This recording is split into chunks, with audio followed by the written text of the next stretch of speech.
Gentlemen, why does size matter? Why do we measure things? Now, seriously, why do we go out there and we look at something and we're constantly trying to measure it up? In today's video, I'm going to talk about things that you should be measuring, things that you shouldn't be measuring, and I'm going to go into a little bit of the detail of why.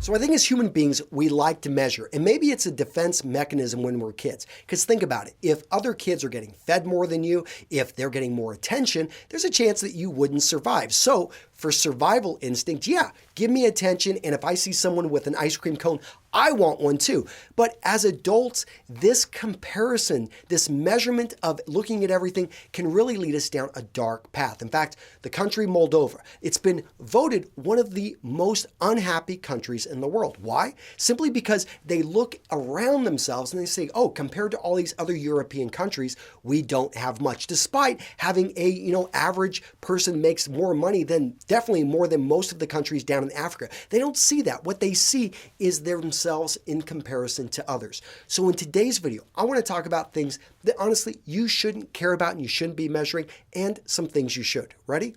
Let's get into it. So first up, stop measuring your income. Guys, I know it's a pride thing and it's important to us, but instead look at where is your money going. Now, I'm all for you going out there and finding work that's going to pay you more, finding a job or creating a business that's going to reward you appropriately.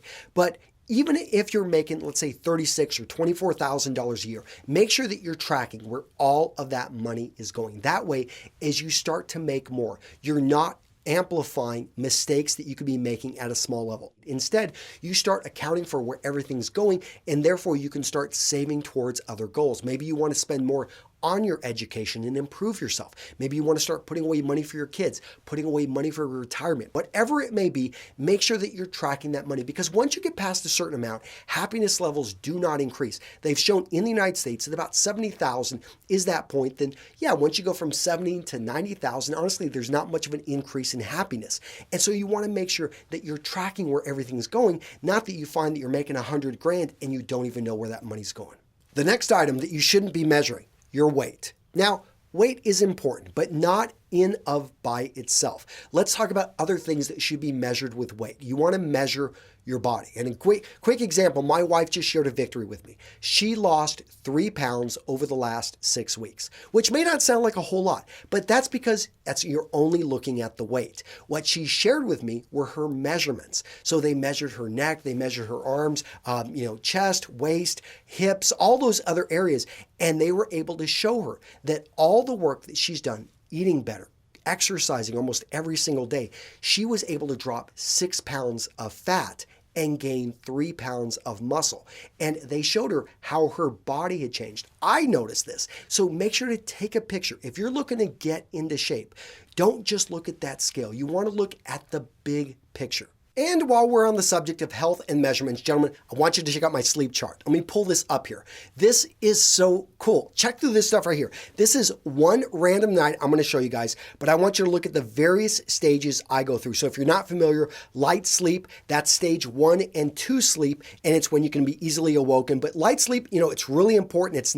It's half of the time when you're sleeping usually, and this is when your breathing and heart rate, they typically decrease, and memories, emotions, metabolism, it starts to regulate yourself. Now look at deep sleep. This is stage 3 and 4 sleep, and this is when you become less responsive. You're not going to wake up usually at this point, and your brain is turned off, your muscles are relaxing. Notice how my deep sleep is at the beginning of the night. Now, I wake up at 2 o'clock because I usually got to put one of my kids on the potty, but notice that in the second part of the night, I start to get all this REM sleep, and that's rapid eye movement. And this is when my brain all of a sudden is starting to consume more oxygen, and I am just getting more of my dreams. I became a sleep geek over the last month because of the paid sponsor of this video, guys, Sleep Tracker, Beauty Rest Sleep Tracker. This thing right here has made me, I have never thought I would be this excited about sleep. And I'll tell you why.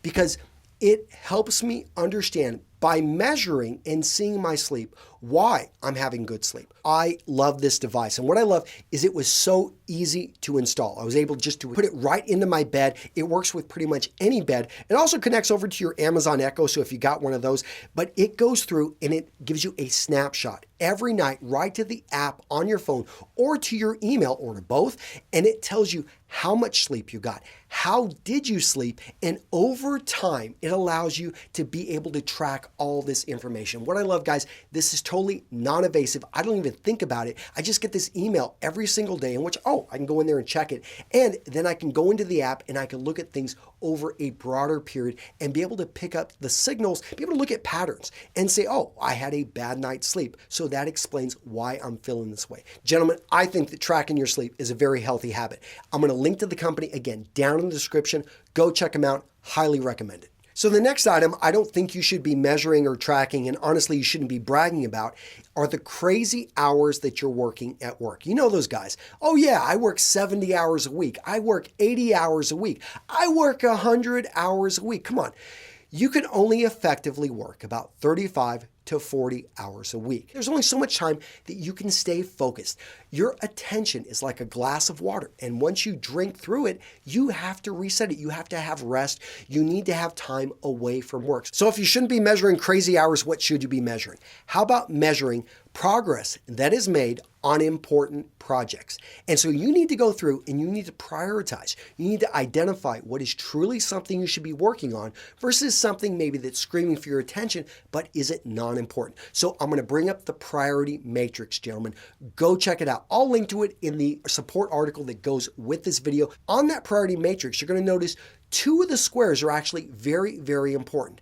One of them is actually the one that says non-important and urgent, because that is one of the most dangerous squares. That's social media. Those are emails that keep screaming into your inbox. That's having notifications on your phone that interrupt you for no good reason, simply to tell you that someone talked about you, and it breaks up the flow of your workday. No, you need to eliminate those unimportant things that are screaming at you. Cut that off and focus in on the non-urgent but incredibly important things. And I say that because yes, important and urgent you need to do, but it's the non-urgent important that you need to pay attention to, because those things oftentimes become the urgent things because you don't give them the time. Instead, focus in on your self-development. Focus in on the projects on your business. I know for me, it's getting video done. It's actually spending time on self-development, because no one's telling me, Antonio, go spend more time on self-development. Go out there and get a couple more weeks ahead on video. Because you start to fall into that, you're resting on your laurels. Don't do that. Continue to focus in on what's important, and even if it's non-urgent, still give it the time that it deserves. Stop measuring your social media status. I'm talking about how many friends you got on Facebook, how many connections you got on LinkedIn, how many times when you put an image up on Instagram, it's getting shared, passed around, commented on. I fall into this too. You put up a picture of your family like, I hope everyone likes it and sees it. And you start, playing in on this.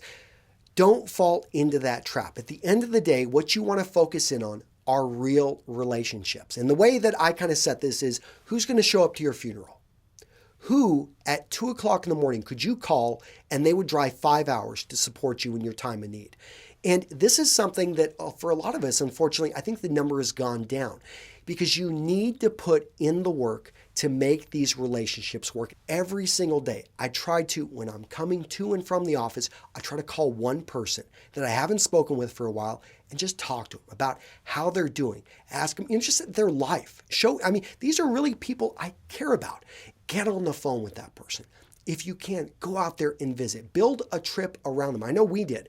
And it was one of the best experiences, spending time with people who, yes, many of them were business acquaintances who now became very close friends. And that's, I think, the best of both worlds. When you can mix what you do with your professional life, with your personal life, and you build these meaningful relationships. I'd like to think that the measure of the success of a person is the impact they're able to have on the world with what they were given.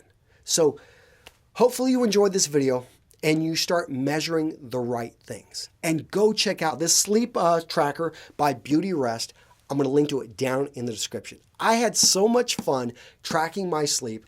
Guys, Take care. If you would like to see how these videos could improve, you've got something you would like to talk to me about, let me know in the comments. I'd love to hear from you. And we do get down there and we respond to as many people as we can, usually within the first 24 hours of the video going out.